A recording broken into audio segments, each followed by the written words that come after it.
Thank you so much. Well, thank you for having me here today. I'm really happy to see you and to be here. And I have a lot to tell you, but all of the situations that I went through to get to Thailand and my first 5.5 years, I'm not going to cover.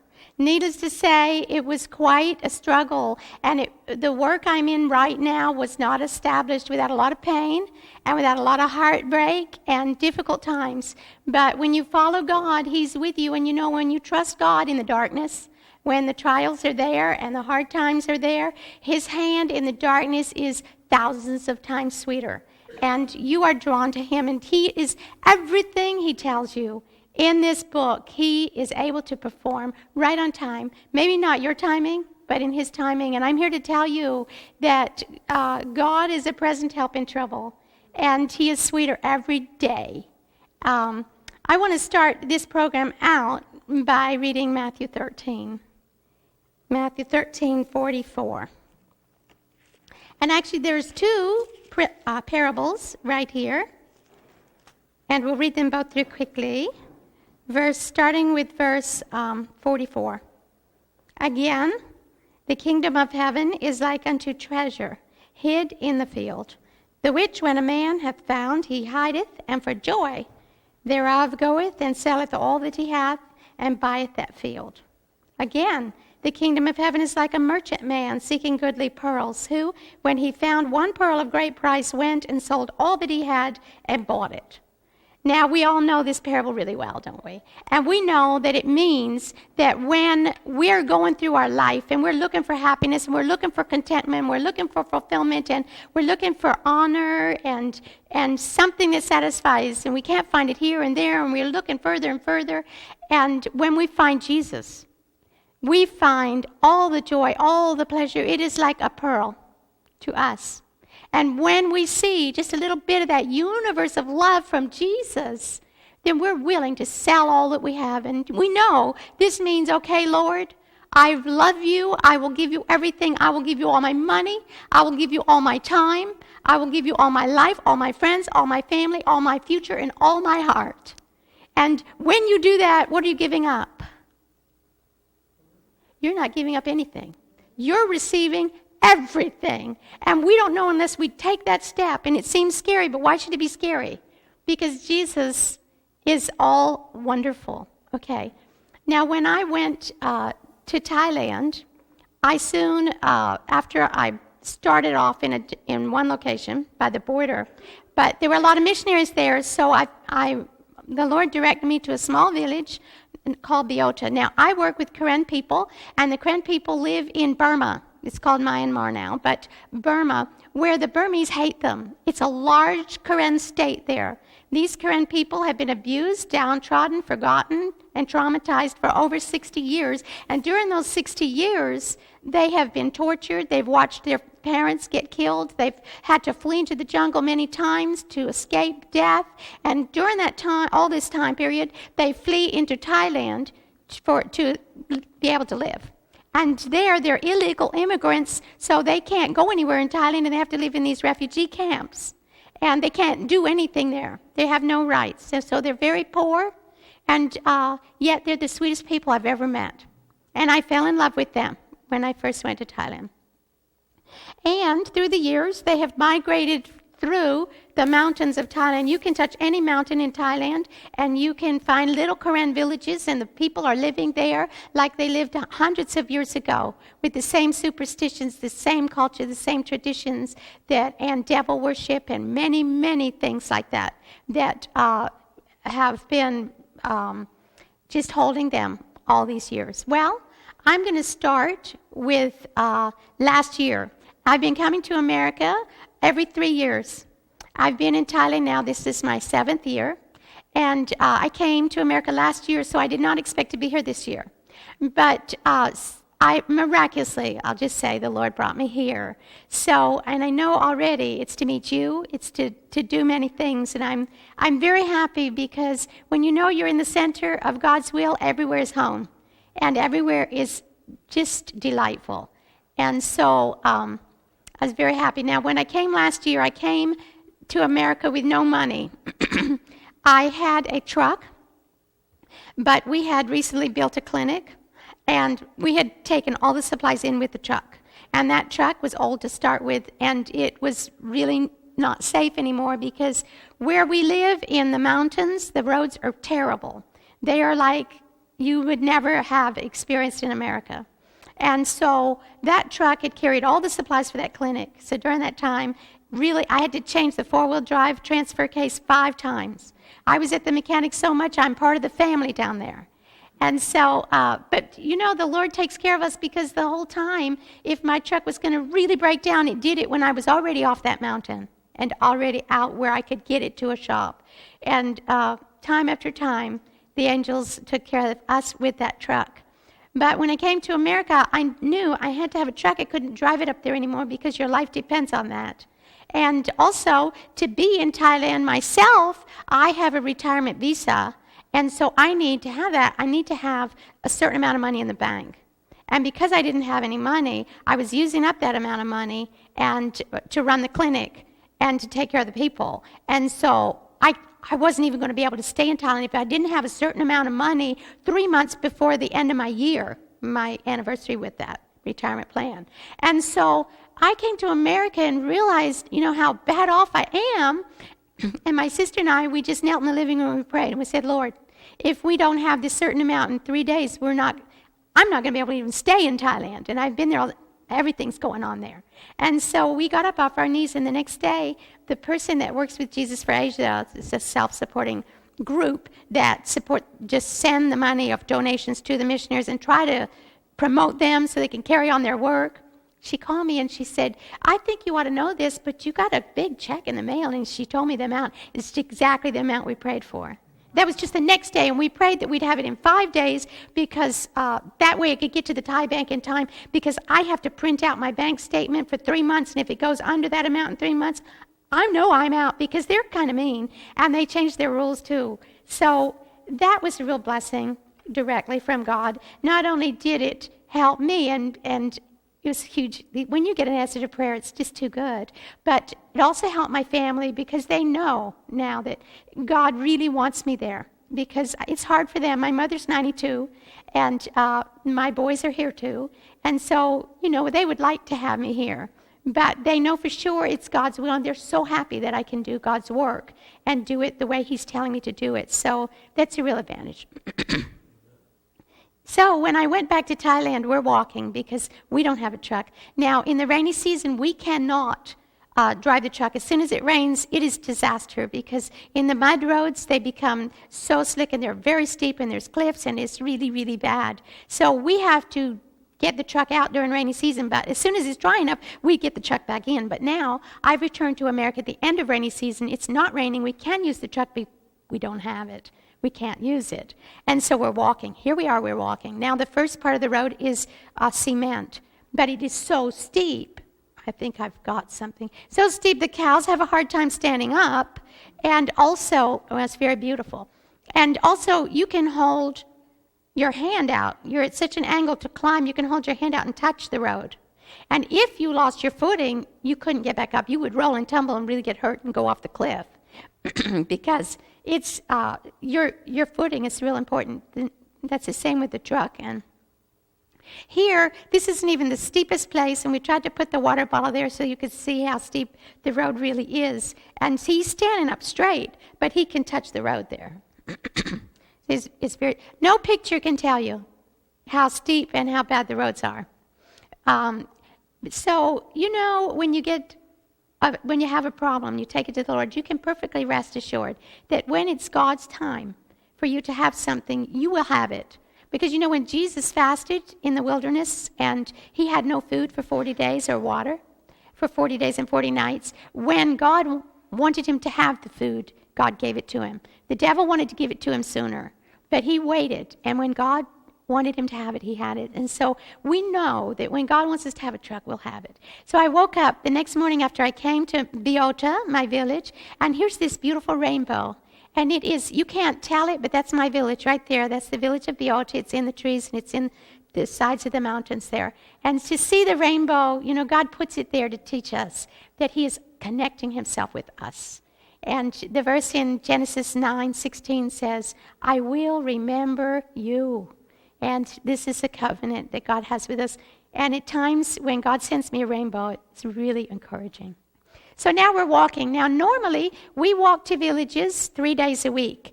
My village kind of sits in the middle of 50 other villages. And I'm only able to go to about 10 villages that I can routinely keep up with and take care of. So 3 days a week we walk. Sunday, Tuesday, and Thursday we walk to a village and we carry medicine on our backs and we go. So now there's some villages we can go to on a motorbike, and sometimes we'll take the truck if we need to use IVs because you can't really want to carry all that water on your back. But we're walking everywhere now, and we're praying earnestly, if it's God's will, please send us a truck. Because as we're going to all these different villages, walking up and down, sometimes it's so steep you have to squat down and get your next foot there, and I'm hanging onto the weeds to keep me up, and they break off, and you've got the backpack on, so that makes it even harder. Some places, there's bridges now, but in that place used to have just 2 logs, and other places, just 1 log, and so if you get your eyes off the mark, that water running around down there makes you kind of dizzy. And it's good without the backpack, but with it, it makes it really hard. And the sick are all around me now. I've been in America 10 weeks, so when I come back, many of them are just waiting for me to come back. There are clinics and hospitals, but they're quite a ways away, and it takes some transportation, and a lot of people have no motorbike to get there. This man is dehydrated and also anemic, and my problem up there with these people is they're all on opium. They grow the opium and they process it, and they can sell just a little bit for a lot of money, and so that's how they get their money, and also then they get addicted. Then they can't take care of their families or their houses or anything, and everything just wears out, plus they wear out. This man, I saved his life just last year because he was bleeding out everywhere, and his blood pressure was around 60. Now here his blood pressure is around 70. And I'm giving him an IV, but I can't take him anywhere. This man has liver failure from opium, very sick. And every house we go into, every village that we visit, the people are sick. The sickness and woe is all around me. We think about when Jesus was on earth, he healed, and not one person in the village was sick. So I know God wants to take care of these people. And this man has a slipped disc and he can't move. His back is in a lot of pain. In one of the villages, Naligui, that we walk to, this is the house where we always go, and we treat the sick in that house. This is where the man and wife of the house have turned their hearts to God. It's very slow where I live. The Karen people there, they first of all, most of them don't know God, never heard the name of Jesus, and they're up in the mountains where the other places are Thai. And even the Bible that's written in their language is written in Burma so that the people on the Thai border and in Burma understand that better. But the tones and the words are different in the mountains. So you can even read a Bible verse and you ask if they understand, they don't understand. So you have to be very, very simple and repeat and use pictures, which really works. But these people, this is one of 5 families that we were able to cut the devil strings off of because they want to worship God. The reason being, we saved this lady's life 3 years ago. It was a miracle we got there in time and got her to the hospital in time, and her mother also. So now they're worshiping God and taking all the idols and the Buddhists and the things out of their house. This village is a village of children. I call it a village of children because out of the few homes there's 30 children. And they really are wonderful. You can't help but fall in love with the children, the grandchildren. This man in the black on the left has been on opium. He's an addict. And one day, this is while I was in America, he became very sick. And he needed to go to the hospital, but he couldn't find anybody to take him. When somebody finally took him, he went unconscious. And he stayed unconscious for 3 weeks. And by the time I saw him, he'd just come back from the hospital. He had decubitus ulcers on his back because of the position he'd stayed in the hospital. And he's just skin and bones. So I'm doing my best for him. The man beside him is sick too. This man in the yellow shirt, he's got leprosy. and his feet are deformed and numb, so when he gets injured, he can't feel it, and so then he gets an infection, and then it goes into the bloodstream, and he's very sick. The lady beside him is sick too. This man has an infection on his foot also. His temperature is 106, and he can't eat or drink, and the lymph node in his groin is swollen, and pus is coming out. So he's very sick, and I'm able to give him antibiotics, but you know, when you walk to another village, you can't stay there and watch their progress. So it makes it very hard. The village, the houses are dirty. They're made out of bamboo, and they hardly have the strength and energy to keep them repaired and keep the rain out in the rainy season, because the roof should be changed every year when it's a leaf roof like that. This lady also is very sick. She's resting outside. She's in the dirt, and this is the place where she lays down. We eat with the people, the house that I showed you to begin with. They feed us. This is an exceptionally good meal. There's 3 dishes besides rice. Usually that rice is in a plate around that big plate, and there's 1 dish, maybe it's probably chili paste. And so you just put some of that on your rice and eat it with your fingers there. That's a little table. And the pigs are underneath you while you're eating. Here's the children. Now, the best part of the day is when the patients have all been treated and the meal has been eaten, and now you can have a little worship with the people. And like I said, we are very, very simple. But, you know, it's so much easier to share Jesus and the gospel story with intelligent people like yourself.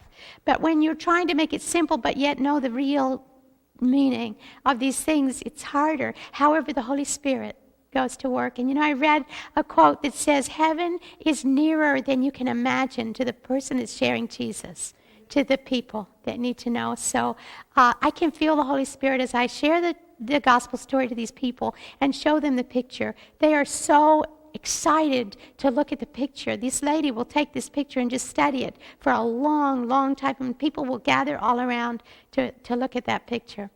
Now, we're so appalled by the needs around us that we went and got the old truck. This is my old truck, Mitsubishi. It's 14 years old. This truck, I took it to the mechanic again and got it fixed so maybe it'll hold together until I can get a truck. Now, when I came back to Thailand from America, I had half the money I needed to buy a new truck. And the reason my plan is that I'll get a Toyota, because in Thailand, that is all that people want. It's the major popular truck. And I think if I get as new as possible, not brand new, but if it's 3 or 4 years old, then I can trade the truck out every 3 or 4 years and keep on the top end. And my truck should be strong enough, because I'm not a mechanic, and I only have 1 young Korean man working with me. And he doesn't know anything about mechanics either. So we're just trying to figure out, you know, the best way that we can keep doing God's work. And so we're praying about this. So it's a Toyota truck we want, and we're still praying for that. But in the meantime, we think, let's try this truck one more time. Well, I want to tell you the truth that when I'm in that truck, driving that truck up some of these hills and mountains and in this bad road, I never know if I'm going to make it or not, ever.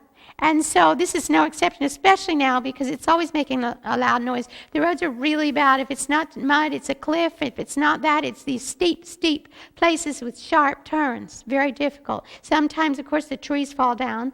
And then if it's big like this, we have to walk to the nearest village to find help. Then they can come and they can get that big saw and they can cut down the tree. And then finally we can continue our journey.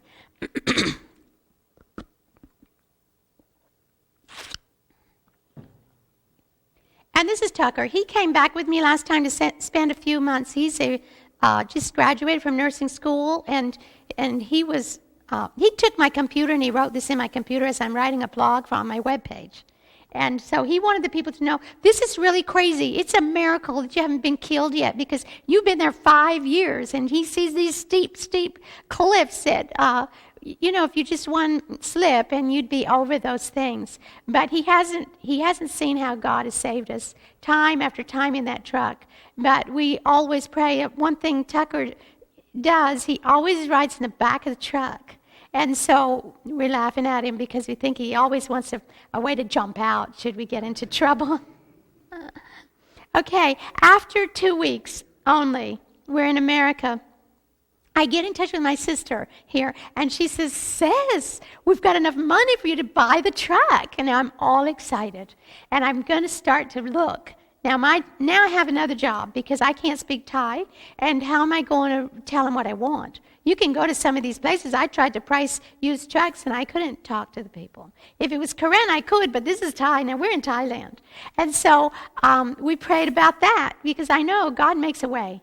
We don't know a single way, and when we don't know one way, God has 1,000 ways. We can't put limits on God, ever. And so I go to Mesot because in my village I have no electricity, I have no phone, I have no computer, I have no shops, I have no connection with the outside world. And so I go to Mesot and I tell Blejaw he's home, but I go to Mesot and I've got a phone there, I've got internet and my computer. And so I'm going to stay there just a few days because we decided this is a long job and we can't expect to just do this in a few days. So we'll do is fine, put out feelers and see what we can find. Then we'll go back to Biota and work a while because we don't want to stay away. And then we'll come back and work. So I've just got there, okay? This is my first day. I contact a friend of mine that's in Chiang Mai. And I ask him to be looking. Then I have one other acquaintance that's near Bangkok, and I thought, well, I can ask them to help. Maybe they can look and see what they can find, and I want this Toyota. So as soon as I contacted my friend in near Bangkok, they start looking. And they put me in touch with these people here. Now, these people here, I never saw them before. I don't know them at all. But they're Thai people, and they live in Khon Kaen. And Khon Kaen is far east. It's quite a ways away from me. But as I get them on the phone, I feel like, these are nice people. And they're deciding to really go for it. I know they must be busy. Everybody's busy, aren't they? But they sunk their whole heart and soul in trying to find me a truck. And so soon they call me back and they found a truck. Well, it's 6 years old, and it's real expensive. And I think, I just can't do that because my idea is if it's secondhand, I will still have enough money to put off-road stuff on it because we need to adapt it to off-road. It needs to be strong. And so this lady here, she calls in to a friend of hers that owns a car parts shop, and she calls them. This family is very, very special. The father and mother are Buddhists, and they hate Christians, and they hate anything to do with God. But the children are Seventh-day Adventists. And this lady, well, both of these people have been trying to help and encourage the children because they're real oppressed by their parents. They're in a divided home, and it's not fun for them. And they have a hard time with everything.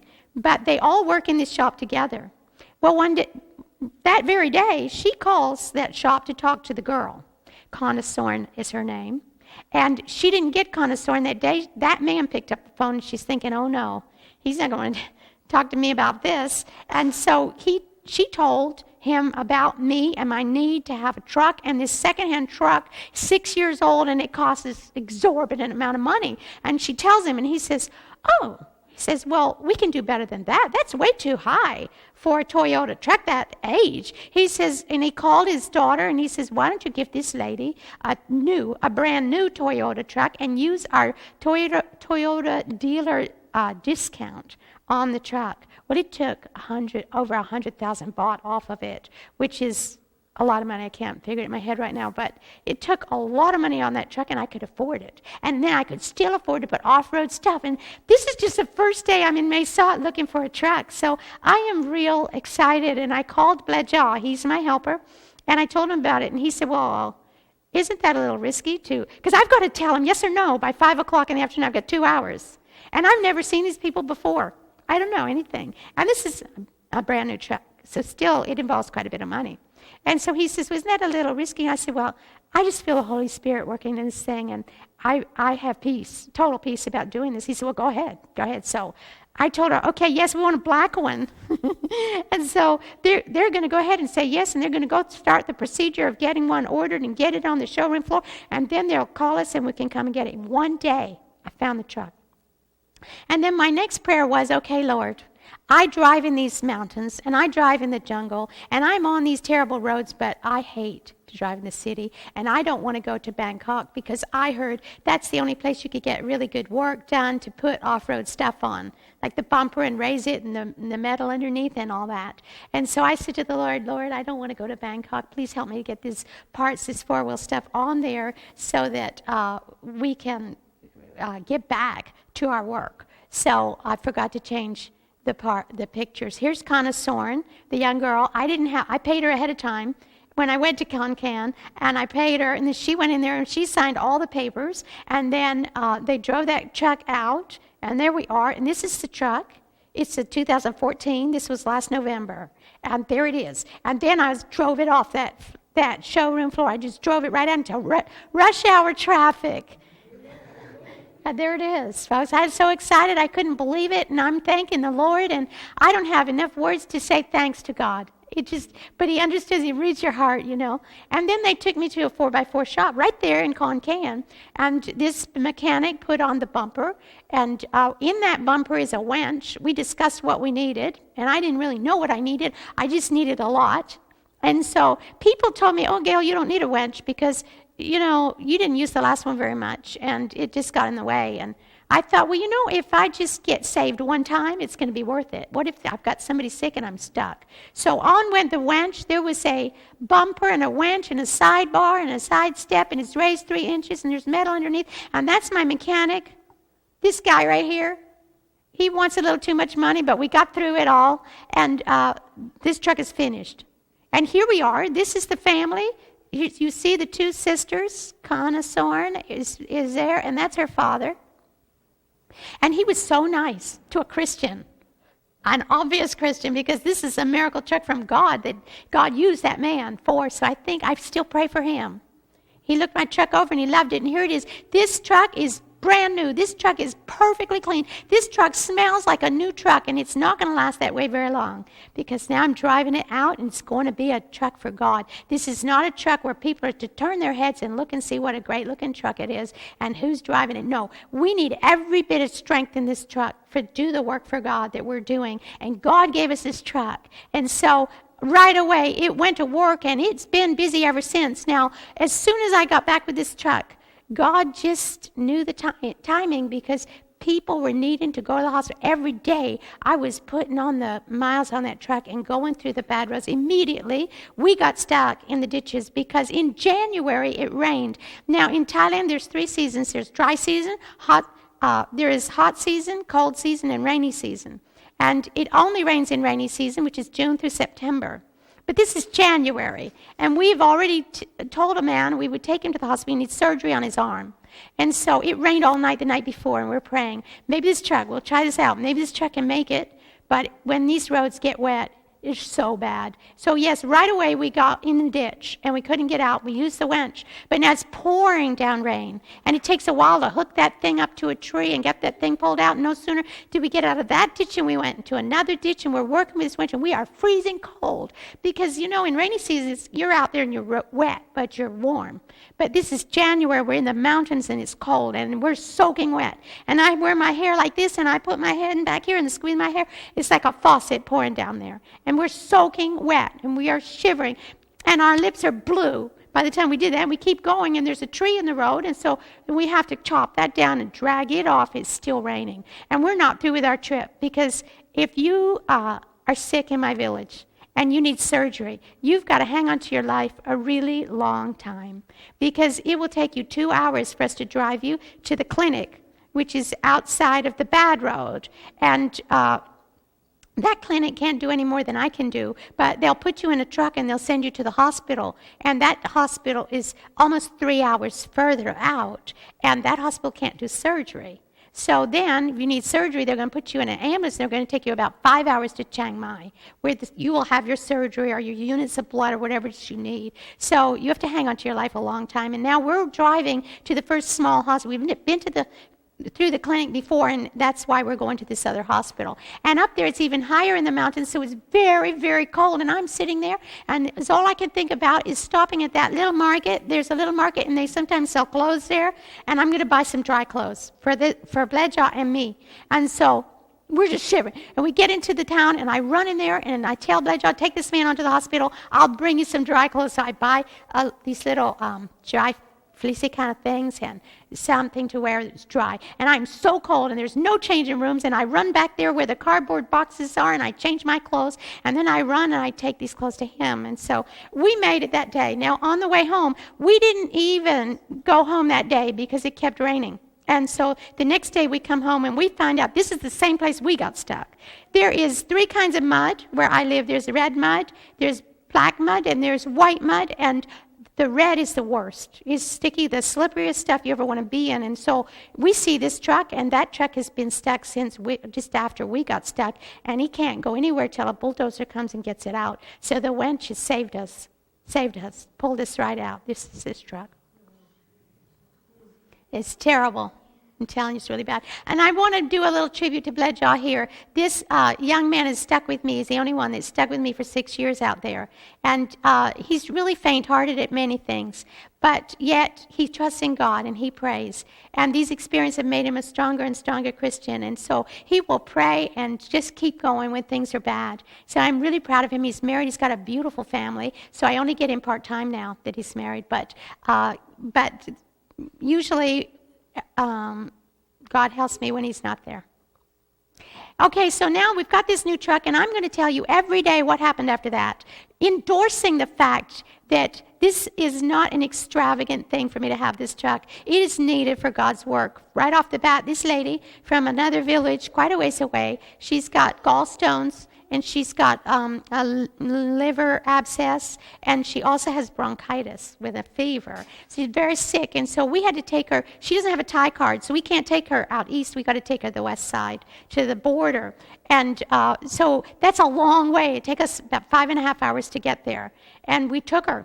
And the problem with her is she got scared while she's there. This is how it goes with us. It's not like America at all, okay? It is night and day different. This lady got scared because she had a vision or a dream that somebody gave her 1,000 baht. That's $34, and she felt like that's a bad omen. Now, the people there, they're in the mountains with me. They're part Buddhist and part devil worship and part their own kind of ceremony that they've done for years and years. And so she believes she's got to get out of this hospital. She's got to go back home and offer sacrifice to the spirits and do this family routine that they do to keep the spirits. Because they believe that if the spirits leave their body, they get sick. And then if they go too far away, they die. And they really believe this, and so she's got to go home. So now we take her home. Then we've got to take her back. And the sad part is that I had her all cleared for surgery, because without a Thai card, I have to pay for everything. And so I'm telling I find a doctor that I knew from a long time ago, and he knows what I'm doing. And so he wrote a note on the chart not to charge me, and that this lady will go through as if she had a Thai card. So I guess the Lord has just done a big victory, but then this lady's got to leave.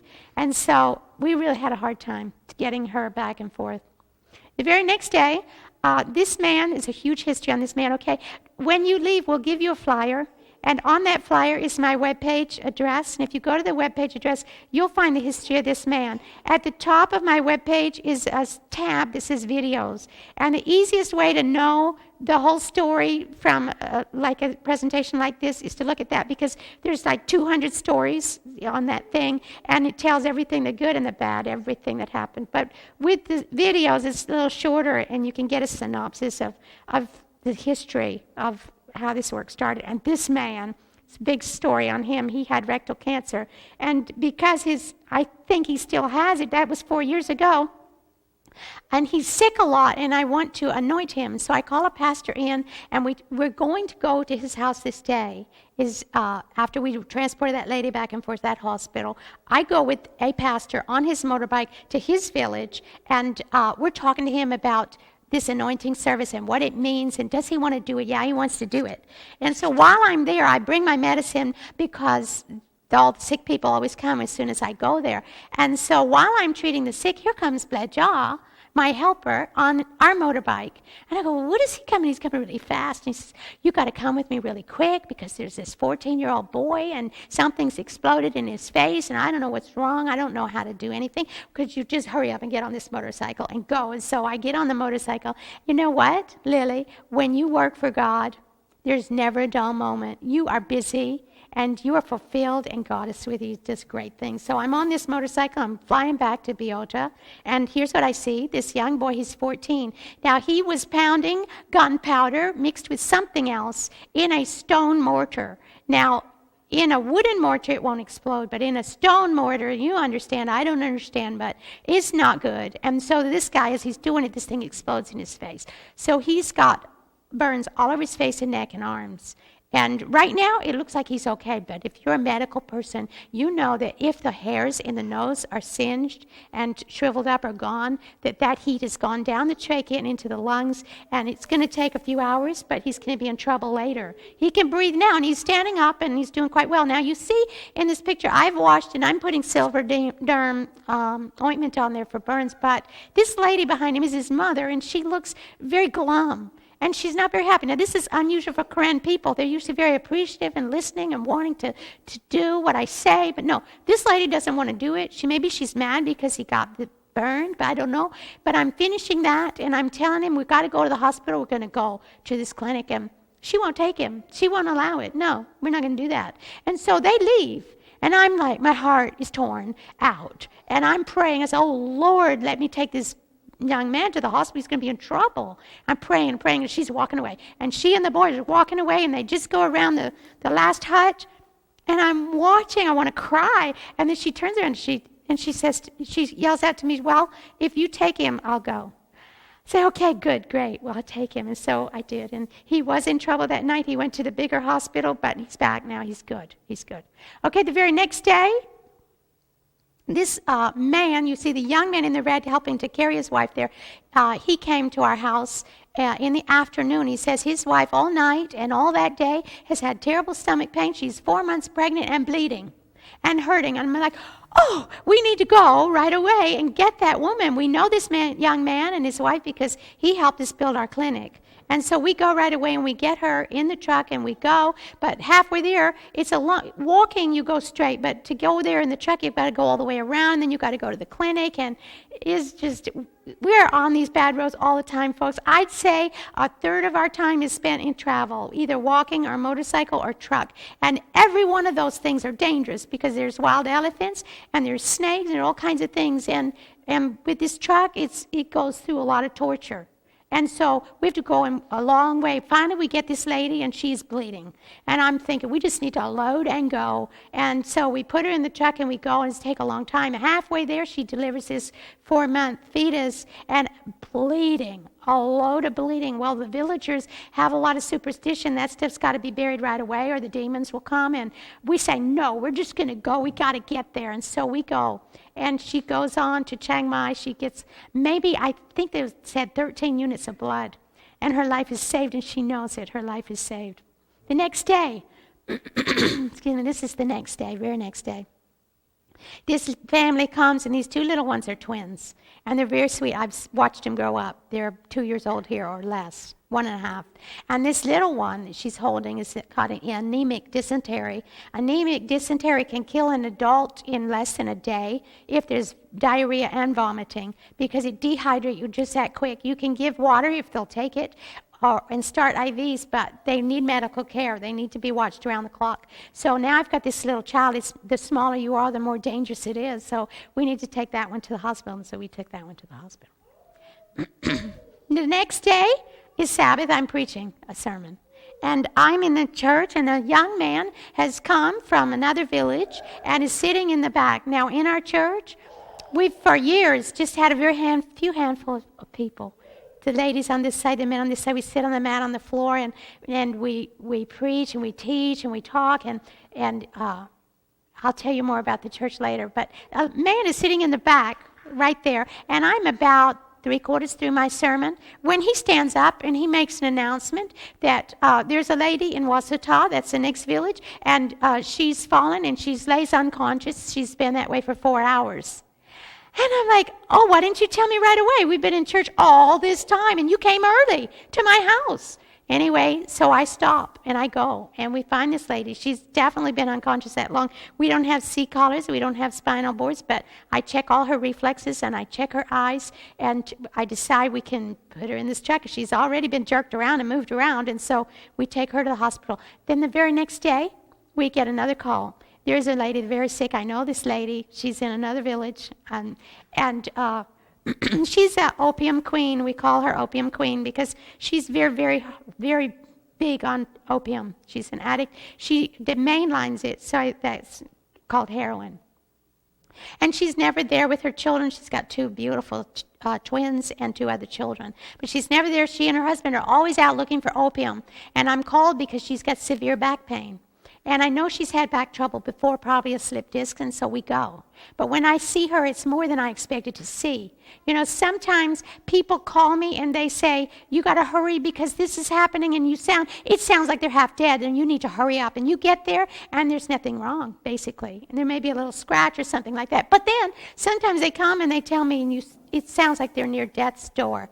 And it sounds like there's nothing wrong, and they're saying, oh, you know, just a little diarrhea, and okay, well, I'll go, and you go up there, and this person's almost dead, like 3/4 dead, and it's an emergency. So we decided whatever comes to us, we're going to do all we can to help and to go. So we went to see this lady, and it was more than her back because her temperature's 106, and she's in excruciating pain, and she almost seems a little incoherent, and then this back is hurting her, of course. So we need to take her out. She's in a lot of pain. It wasn't until later, it wasn't until much later that I found out what happened to her. Not only does she have back trouble, but, you know, the soldiers come every harvest time, and they come to shoot and kill the people that are at their opium gardens because it's illegal. And so the government wants to get rid of that. But they kind of leave some there because the soldiers themselves are addicted. And so they just kind of treat the villagers really mean, and they maybe handcuff them and take them to jail or shoot them and kill them.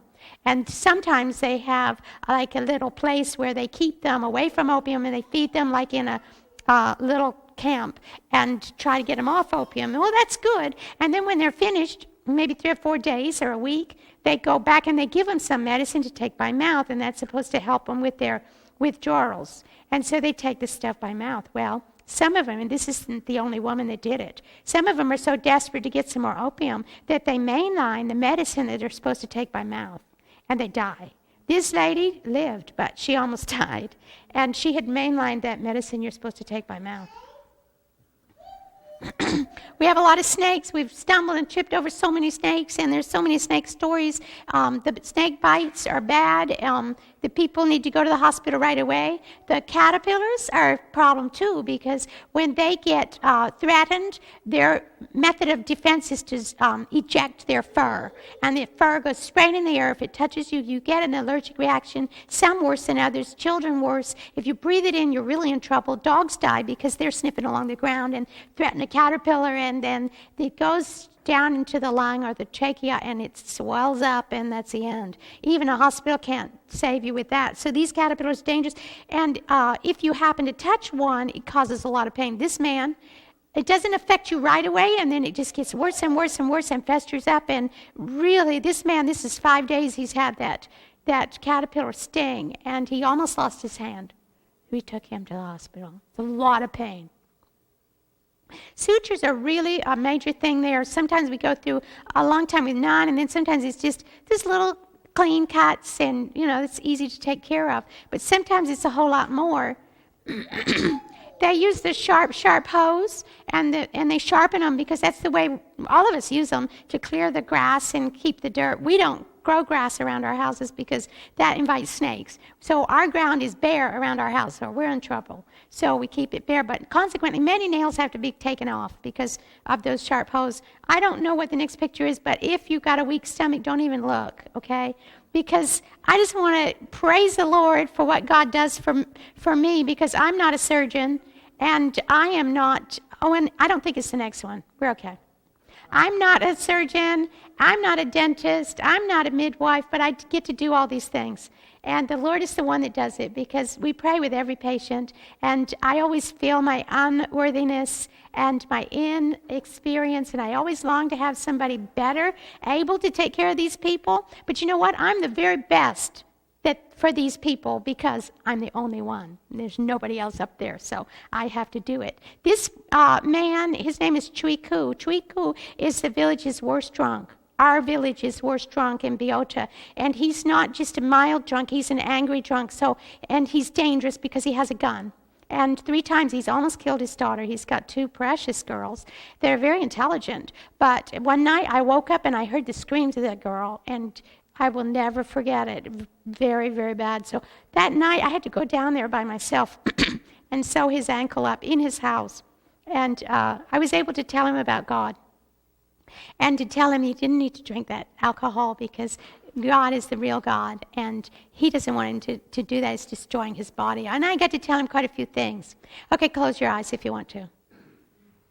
Okay, another time, a man comes to me on a motorbike, and he's got a rag tied around his hand. And I had just fallen off the back of the motorbike. 3 times, I've made a complete flip off the back of the motorbike because the roads are so bad. And this time, usually when you start going up a hill, and it's rained again, this is just before I came to America, it's rainy season.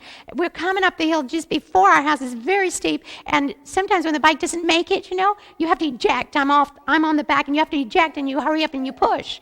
But I ejected and promptly fell flat on my back. So I'm coming up there to the steps, and I see this man already on the porch, and I'm covered with mud, and he's got this rag that's covered with blood. And so I think I better take care of that first. And then I look at it, and it's a machete that's cutting the tree down. He's been hired to cut the tree down, and it's at an angle, and it slips right off, and he really just tore his hand from top to bottom. And not only that, but he stuffed tobacco in there. For some reason, I think he thinks it's going to stop the bleeding, or I don't know what. He will not go to hospital. I am so thankful I'm there because he doesn't have a Thai card. So if he went to the hospital on this side, he might just get arrested. And he can't go back home. It's too far. So he would have just got an infection and got into bad trouble, this man. So I'm wash it up. And, this is how God works. Every time something unusual has happened, I have just gotten the supplies that I need to take care of that. This time I had just gotten the chromic suture, the kind of suture that dissolves under the skin, and he's got everything under there broken and cut, and these major bleeders under there that need to be tied off. And so, you pray and you just do it, and God is the one. He does it. He works on that. So now it's clean, and so now I've got to just sew all this stuff together. This will be a better scene for you. Here it is, clean, and there's 16 stitches in there. And he's really happy. It's all put back together. He obeyed me. He didn't get it wet. He kept it clean. I changed it every day. Here he is. This thing is now totally healed up. And he's got full use of his hand. So praise the Lord. This man is a sorcerer. This man was called to our village by some of our people because their knees hadn't healed up with the medicine I had. And, they've got chronic knee problems. They carry the heavy, heavy thing. And so they've called this man because they find out he can do things human beings can't do. And and he can heal people. This is the devil. And so he's come with his devil in his hand. And it's true, because when he came to my village, somehow Bledjaw was not with me. I was by myself. He comes walking in my clinic, looking around. Now, usually a Kren man is very, very not shy, but he doesn't. The Kren people don't come near the women. They are very respectful and very courteous and very kind. This man had a different attitude, and there's a different atmosphere around him, and I didn't like it. It made my skin crawl, and he was very aggressive, and he's talking about, what am I doing? And I asked him, what are you doing? And then he just walks off. So I forgot about it until Sabbath, and I go to church. And Bledjaw hasn't come to church yet. I sit down on my side with the women. The men are over there. And I say my prayer as I sit there. And when I open my eyes, he's sitting across from me. That's the men's side, and he's staring at me. And so, oh no, and I just put my eyes down and I read my Bible. Next thing I know, he's right there in front of me with that phone right there, and he wants to take my picture. And I was like, oh no, and I put my hands up like this, and I really feel uncomfortable, but nobody's coming to my rescue, and this man pulls my hands down and takes my picture. And so later, I preach the sermon, and while I'm preaching, this man puts his phone on recorder and sticks it behind us, makes a big scene, comes up and puts it on the table behind us on recorder, and then he leaves. So I figure, well, maybe this will help me. I'm preaching on Daniel too. And then he leaves. Well, evening, we have a service in the evening too on Sabbath. He comes back, and when I'm leaving that church, I feel something on my back like this. Well, I think it's one of my friends, because the ladies, we're really close. We walk arm in arm, and we talk, and we have a good time. And so I turn around, he's him. I'm like, oh no, and I rush out of the church, and I turn around. This is the time I got his picture, and he's trying to take my picture, and he's right there. Well, then I find out later, some people come and talk to me and say, Gayle, this man wants to marry a white person. and he's my age. Horrors. And he wants to marry a white person, and he's got a lot of power because he can put a curse on you, or he can make you like him. And so I say, you know what? He can't touch me because I've got God in my heart. But still, it was a really uncomfortable situation because Bledjaw through this time was not there. And so anyway, I have this little system that the school next door to me has internet, but I can never get it on my computer or send an email. I might be able to just get one step into email, and I can't do it. But every time I need something, I can get through. And so I went down there, and I found out that I could send just one. I sent one to my sister and told the situation. I said, please pray that this man leave our village because I'm really being harassed by this man, and it's really dangerous. I want to get rid of him.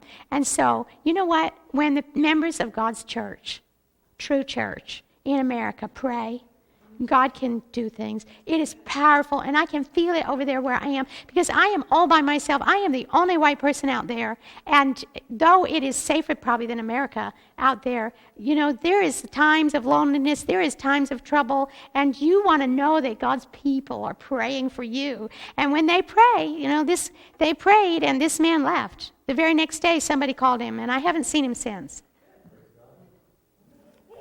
I probably don't have time to tell all the stories.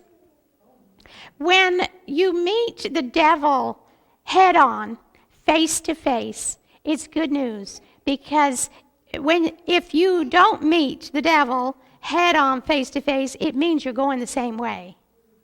And so we meet the devil face to face and head on many, many times, and it seems right on the Sabbath day is when the things happen to us.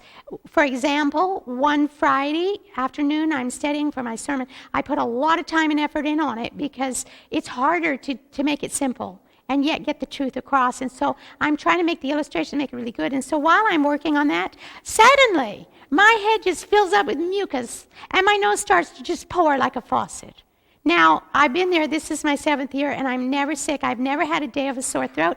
I've never had a cold, a cough, congestion, runny nose, nothing. One time I almost died from scrub typhus, but that's a whole other story. But all the other times I've been very, very well. So what is going on? My nose is just pouring. I go, Lord, I can't get up there and preach. They're in Thailand, and in that area, in that village, we don't have tissue and paper, and people don't blow their nose in. I'm thinking, I'm just not going to be able to do this, but you're in charge, Lord, and so help me. Anyway, it did all night long and all the next morning, and then I get up to preaching that day, and as soon as I get up there, everything clears. My head is totally clear. My nose stops running, and I preach the sermon. Excellent, just totally wonderful. And the very next Sabbath, it's hot. We finish the sermon.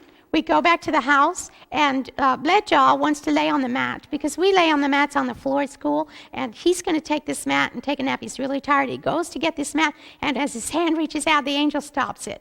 And there's that snake. It's perfectly camouflaged in there. He ran, and he got the stick, and I ran, and I got the camera.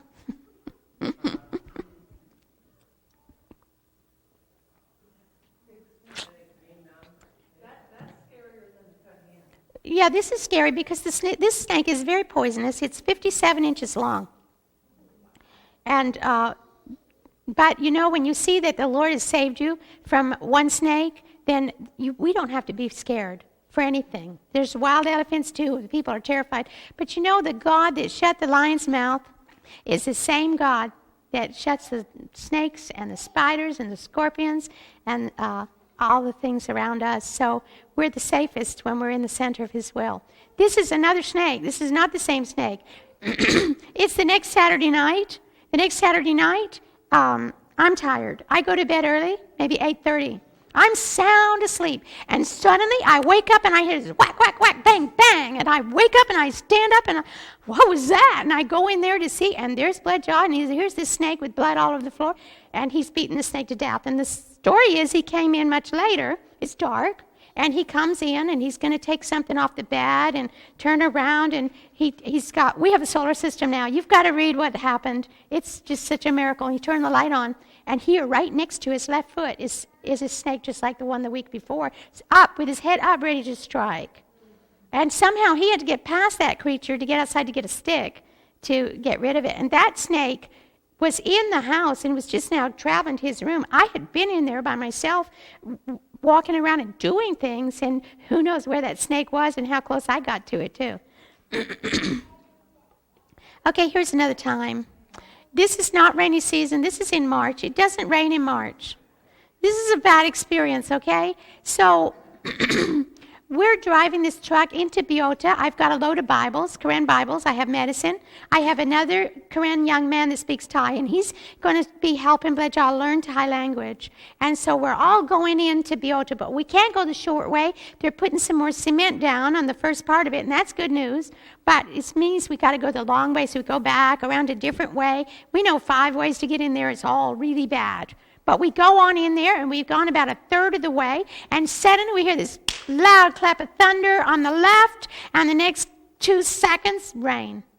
Just torrents of rain. And when the rain comes, we're in instant disaster. We've got to turn around and try to get back because it's suicide to keep going, and we've got the shorter distance to get back, but we're having a struggle. We're going up and around and we're praying, and our heads are banging the windows. You know, when it's so rough, things are jumping around inside the truck, and your head hits a window, and we're just trying to get out of there, and we just turned this one corner, and we're going slow. And Bleja's driving because, you know, I used to be driving everything until I was tired and I decided I'm teaching him to drive. And now he's an excellent driver. He's driving. And so suddenly the truck goes out of control. We have just turned a right-hand corner and down the hill. So it's my pictures are not in perspective. When you take a picture of a road with the camera, you don't get the idea because it's downhill and it's turning to the right. And just as we go around that corner, that truck just slides off sideways straight towards the cliff, and it goes straight down. And we just go, and it's, you know how it is. You feel like you're sliding forever. When are we going to stop? And that's all I can do. All I hear is Bleja saying, "God help." You know, Peter's prayer, "Lord, save me." God help. And then I hear him say, "Stop, stop, stop." And we don't stop. We're just going like this. And that truck stops just at the edge of that cliff. And that mud you see on the far side is loose. It's been pushed across by the bulldozer and just let fall down the cliff. So that is not a very good position to be in at all. Now we're in the rain. We're in the mud. And as soon as we get out of the truck, we find out why the truck was out of control. It is so slippery we can't keep our shoes on. We're falling down. We take our shoes off and we're struggling. And we get this winch and we attach it to a tree over there, but what good is a winch when you're headed downhill? A winch isn't made to pull you down the hill, but our thinking is, well, if we can hook it to this tree, perhaps this 7,200-pound winch will stop our truck from going end over end down the cliff if it's going to go. And so we've got it attached there, and we're going to get inside and drive this thing and try to steer it, and so we can get away. But it's real tricky. There's nobody else out there. We're alone on the side of the jungle mountain, and we're just praying that God and his angels will just push us and take us out. Well, after a lot of work and tying off to a lot of trees, that truck got out of there. So we praise the Lord. When God grants us his protection and says of us, "Ye are laborers together with me," if you keep the way of the Lord, you are safe in the midst of the greatest danger. It's true. It's true, guys. We can trust God all the way. Don't ever doubt a thing about God. Now, when things happen and you see God working, that, by the way, the only part of 1 Corinthians 3:9 is, "Ye are laborers together with me." The other's Mrs. White quote on that, and I'm sorry I didn't write that quote down, so I don't know where that is right now. Okay, you know, why is it with us human beings that every time God is going to do something really big and make an advancement in his cause, it's the worst time for us, and we feel the least like doing it? This is one Friday. We're exhausted. We have walked and walked and walked to another village. It's not raining, but we had walked to another village, treated the sick, had the worship, come back home, and had to take a patient somewhere, and then come back again. It's late. All we want to do is 3 things. We want to drink water, we want to eat food, and we want to go to bed and sleep. In that order. And so we start in with this, but we get a knock. Somebody's at the door. Well, it's the girl in orange, this one, and it's her brother. And they're, excuse me, they're very scared. Their parents are very sick. And they've been sick for quite a while, and I've heard about that, but we've not had a chance to get to them yet. We're going to visit them, but they come, and they ask us, could you please come and pray? Now, I love to hear that, because they're learning. The people are learning. They can pray, or we can pray. So she asks us to come and pray, and she says she's very scared because she feels like it's demon possession. Now, that's really strange in a place where people are worshiping the devil, that they're scared of demon possession. But, they don't understand why they're doing it. They don't know God, so they don't know the devil either. It's just a tradition that they've done on and on and on. So we need to go. Okay, so we get our medicine, and we pray. I'm sorry. Somehow. So they go on home, and it's our turn to go. We get on the motorbike, and we're hitting these big rocks, and we're by the water, and the trees are hitting us, and it's dark, and our headlight on our motorcycle is not very good, and it takes us quite a while to get there. When we get there, we notice all the villagers are in the house. You can tell because they take all their shoes off before they go in, and then they all go in. They're all circled around. There's all these people, and we're looking for the two sick people, and it doesn't take long to find them. This woman is laying there in a pile of rags, and she's shaking with fever. Not really bad shaking, but the fever is really high. Her leg is hurting all the way down, her foot the worst. And she's in excruciating pain with that. And she's throwing up nonstop. And so I'm saying, I don't really know what this is, but you're right, it's probably the demons because they're making everybody sick. Sickness comes from the devil. And then I look at this man. These are the two couples right in the middle, the older people. This man is shaking. He's not just trembling like this. He's shaking like this so hard, and he has shook all that day, and he's shook all the night before until he can't eat, he can't hardly talk, and he's really hurting because when you're shaking, I'm not pretending, he's shaking really hard. He's got a lot of pain all through his back and shoulders and stomach and everywhere, and he doesn't know what's making him shake. So I give them what medicine I can, and I talk to them, and then it's time to pray. Will you pray? Yes, I'll pray. And I've kind of gotten so that I can present a simple whole gospel story in my prayer. And so it's time for me to tell them in my prayer that there is only one God that sees us, knows us, loves us, and can help us and heal us because he made us. So we belong to him. And so we want to ask him to please come and help these two and show your power, show your glory, because they need to know that you are the God that can do all these things. And so I pray like that. And then we leave because it's late, and we say, we'll come back tomorrow morning with the truck, and if you're still this bad, we'll take you to the hospital. So we say goodnight, and we go home. The next morning, we don't know what we're going to see. Maybe these people are going to really be sick. They could die. It's really bad. So we come there with the truck, and we go inside, and then we see this man's over here, and this woman's in a different, and they're well. They are both perfectly well. The man has stopped shaking, and he says to me, after you left, the shaking totally went away. I lay down and I slept for hours, like really well. And then I took the lady's temperature, no fever. And then I asked her about her leg, no pain. And she's not throwing up. And so God has healed these people. He's healed them because he wants them to know he's the God of gods, and they need to worship him and love him for what he can do and for what he is. And so now this is yet another village that we've added to the villages that we can give Bible studies in. And so we try to go every week to talk to these people.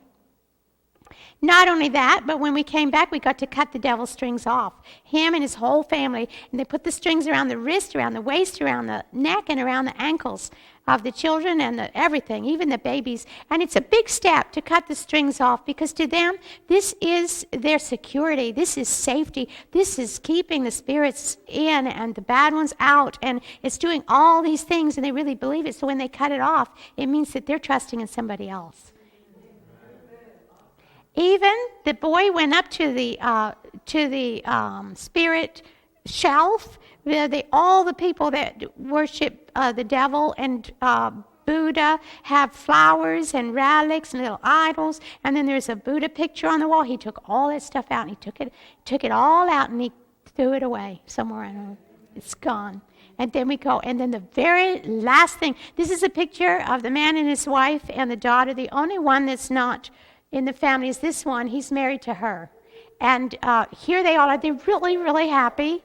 And the last thing before I came to America, I wanted to see them one more time and encourage them and tell them we're praying for them and we'll see them as soon as we get back. But she was the only one there, and after we studied with her, I just read her a few things and talk about God a little bit. She said to me, she says, I'm going to worship God until the day that I die.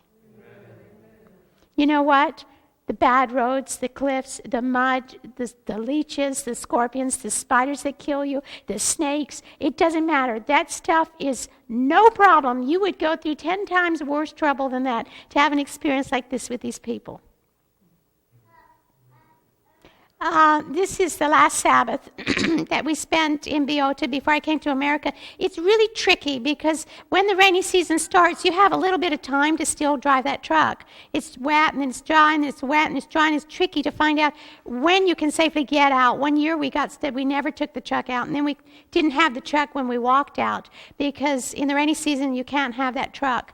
And the motorcycle is really useless too because it rains so hard for so long that water just spurts up out of the ground like a fountain, and you could sink down to your knees in the mud. So it's extremely hard, and it's extremely important that we get the truck out because that way I can still travel once I get to the main road. But we have to walk 6.5 hours to get out. So in the rainy season, we walk. And so now we're deciding, okay, this is a pretty good day, but it's Sabbath, and so I'm preaching this day. And as I start my sermon, I'm really, really so excited because you know what? For 4.5 years, just a handful of people come to my church. It's a little church. And sometimes, maybe just 2. There's no interest, and they kind of sit there, and it's kind of like dead, and you just try to talk, and it seems like they forget just what you've said. And now, for the last 2 months, there's been a whole lot of people coming. And this Sabbath, there's almost 40 people in my church. And I have the way to start this day. I've really worked on it, this story about the university student, and she's enjoying her classes, but one class, the teacher gives a great big book, and I bring this big book, and it is the worst book she's ever had. It is so boring. It is so horrible. She hates it, and so she's got to read it. And so this is making her whole school life miserable. She's going to read this book. And then she meets a young college professor and falls in love with him. And they were going to get married, and things were going really good. She really loves this guy. And then she finds that he's the author of that book that she hates. And so you can use this you can tell other groups this is a good story. She finds out he's the author of that book. She goes to bed that night, and she doesn't stop reading that book till she's read it from cover to cover. And when she finishes, she says, "That was the best book I ever read." And then I'm just to the point where I say, and we have a Bible. And a lot of people think it's really, really boring. But what made the difference for that young lady is love. She fell in love with the author, didn't she? And so the author of this Bible is somebody that when we fall in love with him, its pages are valuable. They are precious. And I'm just now making that correlation. I'm going to launch into my sermon, and there's a great big commotion outside, and this lady's been bit by a snake, and we need to take her to the hospital. So we took her to the hospital. We stopped right there and said, "Come back next week, and I'll tell you the rest of the sermon." And so we take her. Okay, we've taken her all the way to the hospital, and we come back, and then we decide, okay, you know what? The roads are good enough. We can probably even take the shortcut. Let's just get this truck out of here while we can go. Let's go today. So it's Sabbath afternoon. We just get our backpack, a few things, and we go. And we make it all the way. We just have 13 kilometers left to go. It's the cement part. It's really, really steep. And we're going down this steep part. And it's got a steep corner to the left. We're down to the left. And while we're in that steep left-hand corner, something in the front of our truck goes bang, and it's like metal. And I'm sitting there in my seat, and I'm in denial. And I say, "Lord, we just got this truck, and something sounds like it really broke. And how could that be? That's impossible." So Bledjaw has to stay at the driver's side because he needs to keep the brake on. We can't stay where we are because we're on a narrow, steepest corner. Nobody can pass us there, and we've got 13 more kilometers to go on the bad roads. And so I get out. He stays in. I look, and it looks like the axle's broke. To me, I don't know, but it's bad. It's the big thing right there, going to that wheel. And so I get back in and say, "You know what? We've just got to keep going. So just go slow." And we're going. It's going bang, bang, bang, bang, bang. And I'm sitting there like this. I said, "You just keep driving. I'm praying. just keep driving. And so we keep going slow. We're going down, and then we got to go up, and around, and we're just praying because the noise is getting louder and louder and louder, and finally we get to a place where it's kind of flat, and we both get out and we look, and now there's this thick black grease coming out. Is there a mechanic here? More of a mechanic than me. Anyway, and so this thick black grease. And so now even once we get to the main road, we have to go quite a ways because there's no cell service for quite a ways. And so we get to the main place, and we're thankful to God that we got there. And then we keep driving, and somehow my cell phone has some service. And so I call my mechanic. And I said, what shall I do? And so he describes it. I describe it to him, and he says, that sounds like the axle, and you should better not drive it. You either go to that little place. Well, we've been really butchered by that little place in that little village, and so I don't want to go there. And so I've got to get a tow truck. Well, we happened to find a friend down there. We called, and they came out, and they could speak Thai, and they found us a tow truck. And so here we are. It's a Sabbath night, and we're getting our truck hooked up to this tow truck. Now, this tow truck is small. And these people are drunk, and they're tying our truck up to this thing. They have to put this metal together to put the wheels in, kind of like a jigsaw puzzle to get the wheels in there. Then they got this thin white rope, and they're tying the wheel on. That's all that's going to hold the thing on. And then they put this hydraulic thing, and the truck front end is going up in the air. And so it's high. Then there's a lot of people on this tow truck, and so Bledgel and I, we have to get in the truck. So we climb up in there, and we get inside the truck, and we look at each other, and they start to move, and they start to pull us, and we don't feel too steady about this procedure. And we look at one another, and we console ourselves by saying, well, they must have done this before. They've done this before. And so we're going along okay, but we don't even go a little bit over 1 kilometer when something happened, and our truck came down and hit the ground. And then I noticed as we hit the ground, that tow truck went up in the air. And then we were going down, and the tow truck up and down and up. We were doing the teeter-totter thing, and it was just totally out of control. And when the tow truck comes up in the air, it has no control, and it's going off towards the ditch. So we're praying. I think, okay, it's not going to work on the uphills, but it's pretty flat. We've got a long way to go to Mesot. I don't know how many miles this kilometers. It's over 120 kilometers.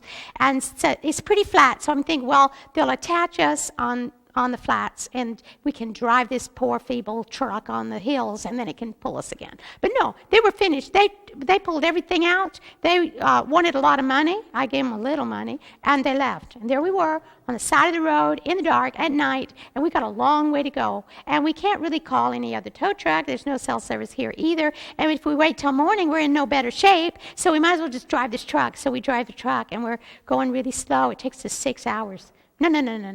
I'm wrong. It takes us probably 4.5 or 5 hours to get there. So in the middle of the night, we find a motel, and we're going to take this thing in the morning. And, as I'm praying about this, all things happen for a reason. I know Satan does things, and he sometimes gets an advantage, but God's in control. And to me, this is saying I need a straight axle. If it's going to break, just not even the year's up yet, then I need something strong that's straight across, because it's going like this and over, and those are O joints, and they break anyway a lot. So, but this is bigger thing with that. So I will go back. The next thing I'll do is try to work on that.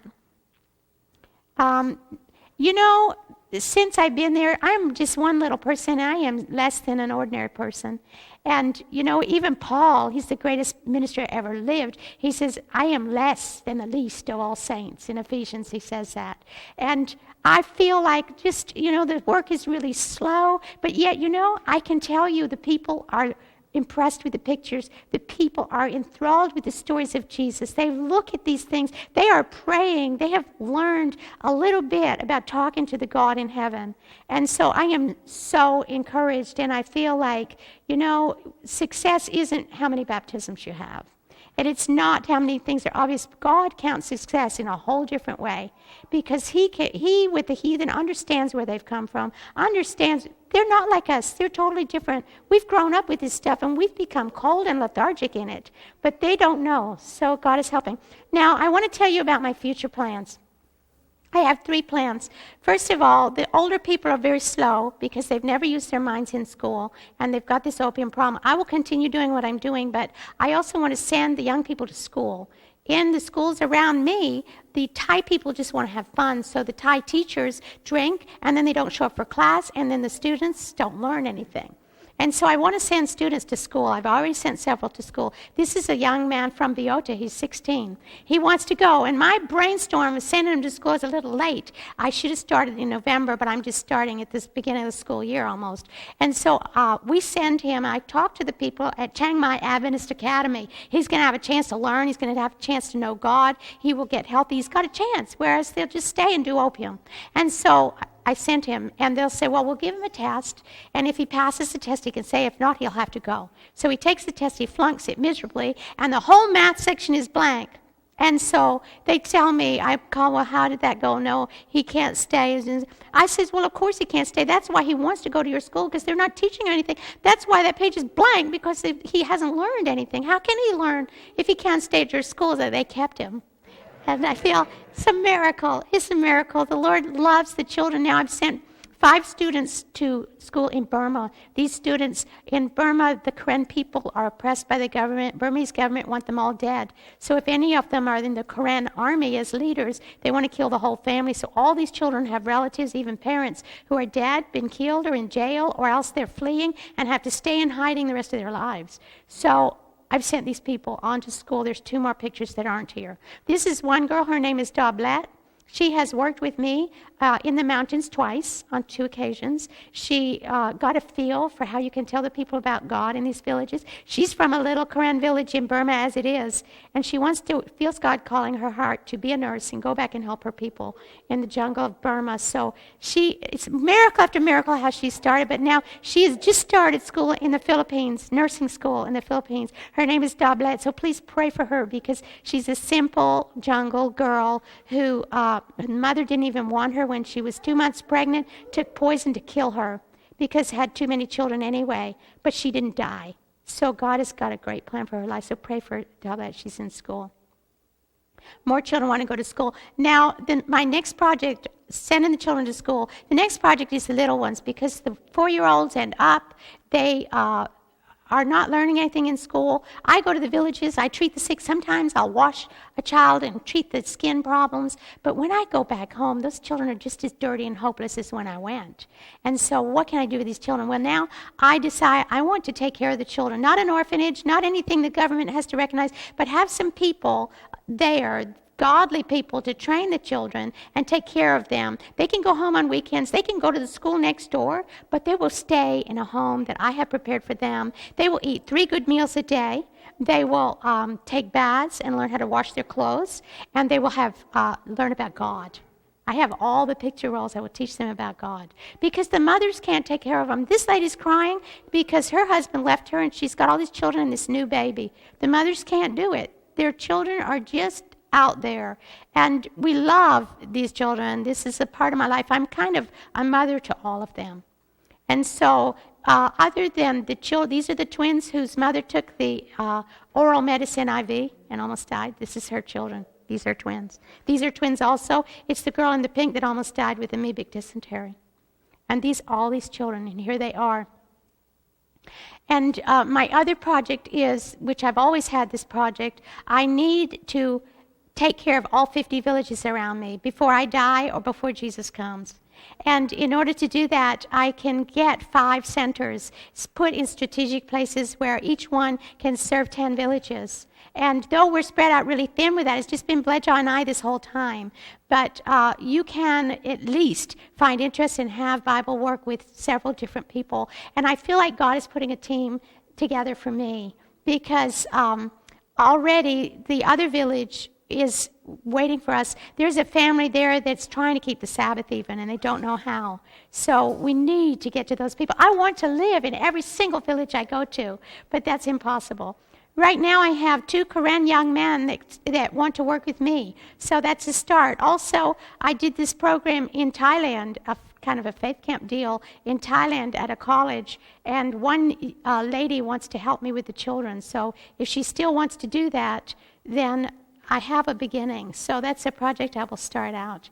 So as I think about Jesus, and as I think about the pearl of great price that we have in Jesus, I think about it yet one more meaning for that parable about the pearl of great price.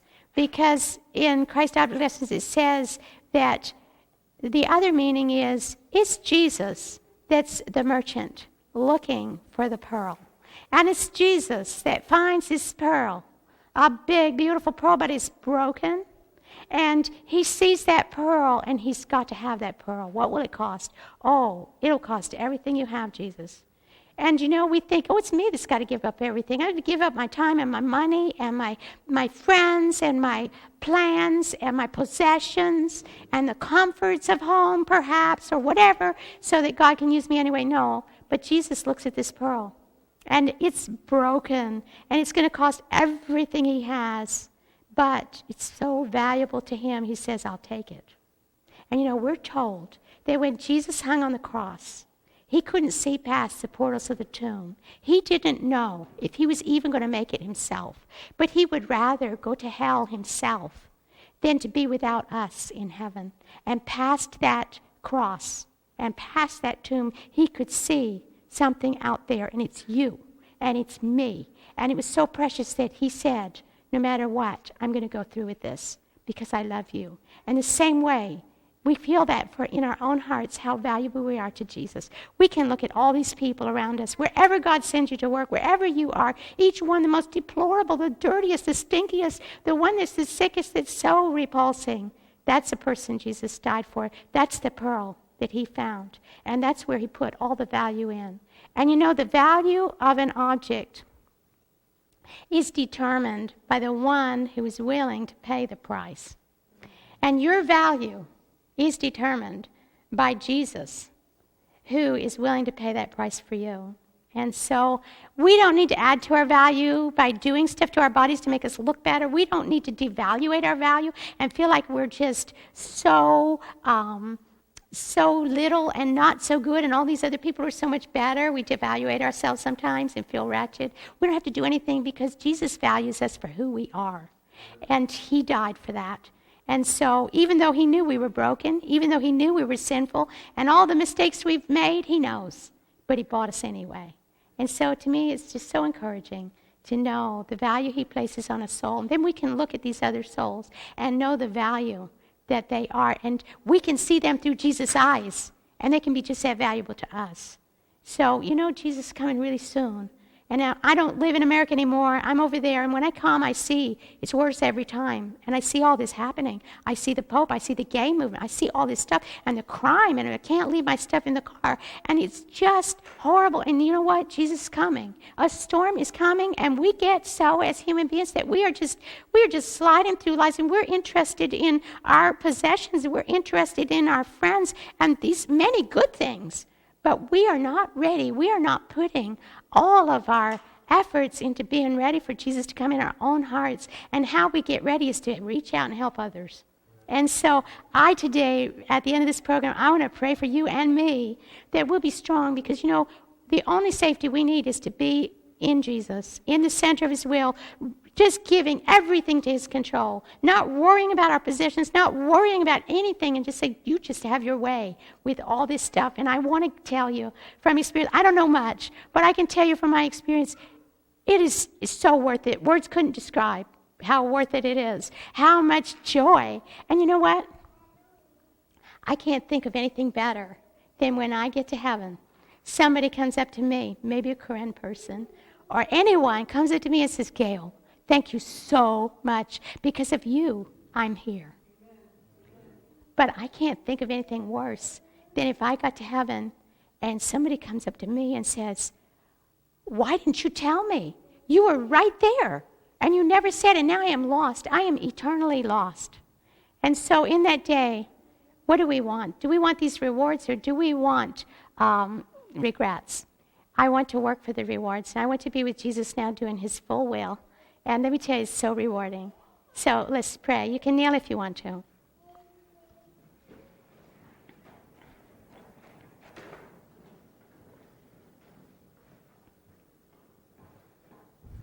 Oh, dear Lord in heaven, tonight we want to thank you for this lovely group of people in this lovely church.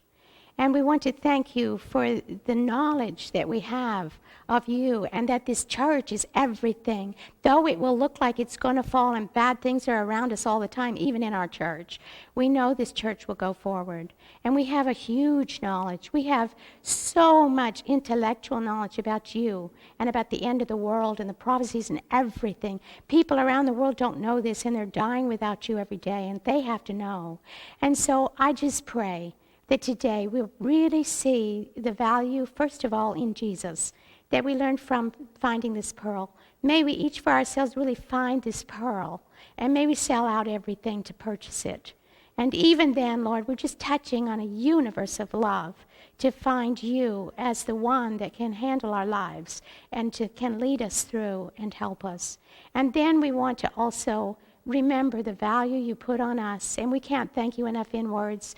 But Lord, I'm so thankful you can read our hearts, and you can know that we thank you because you died. This is huge. And then you placed this value on us while we were yet broken and miserable, because you saw what we could be. And you value that, and you're able to change us. And though we're terrible sinners, you use us to proclaim your word and to glorify you to others. So in whatever lot we are in this world, please help us not to be discouraged. Help us not to look at the past and the mistakes, but help us to look forward to the time we see you, when we will be rewarded for the things and the choices and decisions we've made. And I pray, Lord, that while it's yet day, the world is going down really fast. I might not get back to America another time before trouble hits. But right now, we want to give our lives. We want to dedicate ourselves to you. We want to be found working for you so that the people around us can say in that day, thank you. Because of you, I'm here. And then they too can share our joy to be with Jesus face to face. We love you so much, Lord, and thank you for being with us tonight. In Jesus' name, amen.